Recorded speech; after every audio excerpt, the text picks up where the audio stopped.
Brand একলা একলা তৈরি হয় না, ব্র্যান্ড তৈরি করতে হয়। ভাইরাল ব্যাপারটা হচ্ছে ভাইরাসের মতো।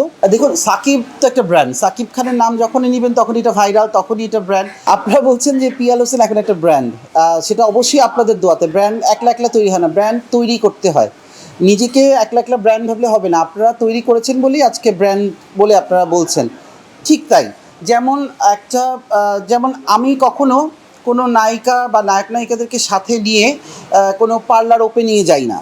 আমি তাদের পিছন পিছন ব্যাগ টেনে কোথাও আমি এন্ট্রি করি না, যতক্ষণ পর্যন্ত তারা আমার ডিজাইন করা ড্রেস না পরে। এরকম কোনো কিছুতে আমি অ্যাটেন্ড করি না অন্ততপক্ষে। সেই জন্যই আমি একটু আলাদা। আমাকে সব পার্লার ওপেনিংয়ে তারপরে এই মাছ বাজারে দেখবেন না। বিকজ ওটা ধরেন নায়ক নায়িকাদের জায়গা, তারা একটা ফিতা কাটতে যায়, এটা তাদের ভালোবাসা থেকে মানুষজন তাদেরকে দেখে। তার পিছে পিছে আমি দাঁড়ায় থাকবো চাকরের মতো, সেইটা আমি কখনোই করি না। হ্যাঁ, ইভেন আমি আরেকটা যেটা করি না সেটা হচ্ছে নায়ক নায়িকাদেরকে কোথাও নিয়ে যাব, সেখান থেকে নায়ক নায়িকাদের পার্সেন্টেজ খাওয়া। এই যে ঠিক আছে, ধরেন অপুদি হোক বা আমাদের বুবলি আপুই হোক বা যেই হোক, তারা তো বিভিন্ন জায়গায় যায়, বড় বড় জায়গায়, তাদেরকে একটা রেমুনেশন দিতে হয়। এবং সেখান থেকে অন্যরা কী করে, সাথে যারা থাকে দালাল পত্রিকা, তারা পার্সেন্টেজ খায়। এই ধরনের কাজ পিয়াল হোসেন করে না। এই জন্যই পিয়াল আজকে ব্র্যান্ড হতে পেরেছে। এবং সবচেয়ে বড় কথা, আমি যেখানে যাই, আমার প্রোগ্রামে যাই এবং আমার অনুষ্ঠানে, আমি এখানে অন্য কোনো অ্যাওয়ার্ড শোতেও আমাকে দেখবেন না। আমি অন্যের কোনো বাড়া ভাতে পাও দিই না এবং অন্যের জায়গাতেও যাই না। আমি আমার জায়গায় আমাদেরকে নিয়ে, নিজের লোকজনদেরকে নিয়ে আমি প্রত্যেকটা শো করি, সবাইকে ডাকি। এবং আপনাদের দোয়ায় প্রত্যেকটা সেলিব্রিটি আমাকে পার্সোনালি খুব আদর করে, সম্মান করে, এবং আমিও তাদেরকে খুব সম্মান করি এবং আদর করি। এখন তো ভাইরালের যুগ, যদিও আমি ভাইরাল জিনিসটা খুব অপছন্দ করি, কারণ ভাইরাল ব্যাপারটা হচ্ছে ভাইরাসের মতো। কিন্তু যেটা সত্যি সেটা তো সত্যি। আমি 25 বছর ধরে কাজ করে আজকে এক জায়গায় বসেছি, এই জায়গাটা বসে আপনাদেরকে দাওয়াত দিয়ে খাওয়াবার মতো ক্ষমতা আমার হয়েছে কাজ করে। কিন্তু ওই যে ভাইরাল, এই লাস্ট ইয়ারে আসছি করোনার সময়, এসে নিজেকে অনেক পয়সা হয়ে গেছে, ভাইরাল হয়েছি, সেরকম কিন্তু কিছু না। আমাকে আপনারা 25 বছর ধরে, আপনাদের আগের জেনারেশন কিন্তু আমাকে দেখে আসছে 25 বছর ধরে। দেখুন, সাকিব তো একটা ব্র্যান্ড। সাকিব খানের নাম যখনই নেবেন তখনই এটা ভাইরাল, তখনই এটা ব্র্যান্ড। সাকিব ভাইয়ের কাজ তো আমি অনেক আগে থেকেই করি অ্যাজ এ ডিজাইনার হিসেবে। আর কেউ কী পারে তা জানি, আর কেউ তো ওনার ডিজাইনার না, ওনার ড্রেস তো কেউ করে না, ওনার মাপ তো কারো কাছে নাই।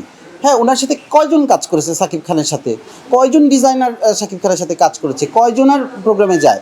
আমি সাকিব খানের ড্রেস ডিজাইন করেছি, তার মানে তার পার্সোনাল অনেক, আমি মানে অনেক কাছের একজন মানুষ। আপনারা মনে রাখবেন, একজন মেকআপ আর্টিস্ট, একজন ডিজাইনার তারকাদের খুব কাছের হয়।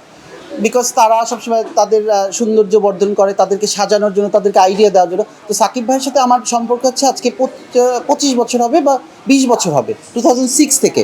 তার মানে অলমোস্ট 20 ইয়ার্স বোধ হয়। তো একদম শুরু থেকে। তো সাকিব খান কিন্তু স্টার হওয়ার পর আমি সাকিব খানের কাছে যাইনি। আমি সাকিব ভাইয়ের সাথে 2006 থেকে আছি। সো এটা আমার জন্য একটা বড় ব্যাপার। এবং অবশ্যই যে আপনারা জানেন যে হার্লেন সাকিব ভাইয়ের কোম্পানি। তো যেখানে হার্লেন আছে সেখানে তো সাকিব খান থাকবেই, এটাই তো স্বাভাবিক। এটাতে তো আশ্চর্য হওয়ার কিছু না। এবং সাকিব খান মানে কিন্তু একটু অন্যরকম। আজকে সাকিব খান প্রথম র্যাম্প করছেন, এটাই একটা ধামাকা, এটাই তার চমক। সে সব কিছুতে চমক পছন্দ করে, এই জন্যই সাকিব খান। দেখুন, এই ফিল্ম নিয়ে তো আমি বাংলাদেশে ব্যাক করেছিলাম। আমি বাফেলো থেকে ফিল্মের উপরে পড়াশোনা করে 1 বছরের দিন আমি বাংলাদেশে 2020-এ এসেছিলাম একটা ফিল্ম বানাবো, স্বপ্নবাজি, রায়হান রাফিকে নিয়ে। কিন্তু আমরা শুটিংও করেছিলাম 7 দিন। তারপরে তো করোনা শুরু হয়ে গেল। করোনায় যে আমরা বেঁচে আছি এটাই বড় একটা কথা। আর তখন একটা বড় লস হয়ে গেল আমাদের।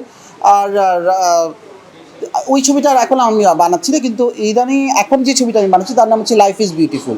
এটা তপু খান ডিরেকশন দিচ্ছে, আমার হাউস থেকেই করছি, আমি অ্যাজ এ প্রডিউসার হিসেবে কাজ করছি। এটা মাল্টিকাস্টিং একটা কিন্তু এটা নিয়ে আমি আরও কিছু বলবো না, বিকজ ছবিটা শেষ করে আমরা বলবো। কারণ স্বপ্নবাজি নিয়ে আমরা শুরুর আগে এত কিছু বলেছি যে মানুষের চোখ লেগে গেছে। কারণ বাংলাদেশের মানুষরা কিছু করতে গেলে 10 জন শুধু পিছে টেনে ধরে, মানুষ আজে বাজে কথা ছড়াতে থাকে। তো আমি চাই না, আমি সুন্দরভাবে ছবিটাকে শেষ করি, তারপরে এই ছবিটা নিয়ে একটা ধামাকা আবার একটা আমরা বসবো। এখন পর্যন্ত হয়নি বিকজ যেহেতু আমি অনেক আগে থেকে কাজ করি শাকিব খানের সাথে। আর শাকিব খানের টেস্ট আমার জানা, ওনার মেজারমেন্ট আমার কাছে জানা। তো আমরা আসলে অনেকবার বসে অনেক আলোচনা করেই কিন্তু আমরা আসলে, যেমন আজকে সারাদিন কিন্তু আমরা শাকিব ভাইয়ের সাথে ছিলাম, বিকজ সে র্যাম্পে কী পড়বে সেইগুলো সব নিয়ে আমরা আলোচনা করেছি। আবার কালকে এটা নিয়েই বসবো, মানে অনেক প্রসেসিংয়ের পরে কিন্তু শাকিব ভাইয়ের ড্রেসটা আমি রেডি করেছি, কখনো এই ঝামেলাটা পড়িনি।